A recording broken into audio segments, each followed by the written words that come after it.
حضرت صاحب سے بات کرنی تھی ہمیں۔ جی عرض کر رہا ہوں، بولیے جی۔ میں تقریباً 2017 میں ادھر یورپ آئی تھی اپنے ہسبینڈ کے ساتھ۔ ادھر آئی ہوں جب سے انہوں نے میرا وہ نہ چھوڑ دیا تھا میرا ساتھ۔ میں نے پیسے وغیرہ دے کے جرمنی کا ویزا لیا، وہ میرے ساتھ انہوں نے اسٹارٹ ہو گیا، کینسل جی ہو گیا۔ اسپین کا ویزا لیا، اسٹارٹ ہو گیا، کینسل ہو گیا۔ اب جو ہے نا تیسری دفعہ اپلائی کر رہی ہوں اور بالکل در بدر ہوں، کوئی آسرا نہیں ہے، کچھ نہیں ہے۔ جس کام میں بھی ہاتھ ڈالتی ہوں وہ کام کسی صورت نہیں ہوتا، تھوڑا سا ہو جاتا ہے، اینڈ پہ جو ہے نا تباہی اور بربادی ہوتی ہے۔ میں آپ کے وظیفے تو کرتی ہوں لیکن جو ہے نا بالکل مجھے پتا نہیں کہ میں نے کیا کرنا ہے، میرے ساتھ کیا ہوگا۔ مطلب ہر کام جو ہے تباہی اور بربادی ہے مجھے۔ اچھا، آپ صرف 3 کام کر لیں، صرف 3 کام۔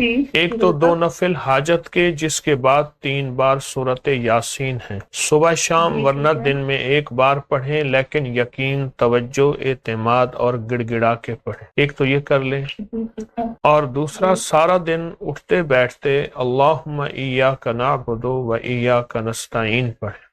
کثرت سے پڑھیں، بہت زیادہ پڑھیں، توجہ سے پڑھیں۔ اور تیسری چیز یہ ہے کہ آیت الکرسی جمعے کے دن عصر اور مغرب کے درمیان 70 بار پڑھیں۔ یہ 3 چیزیں آپ کو بتا رہا ہوں، اس سے آپ کو فائدہ ہوا ہے، اور باقی جو بکری کے اس سے پہلے وظائف کر رہے ہیں ان سب وظائف کی بھی آپ کو اجازت ہے۔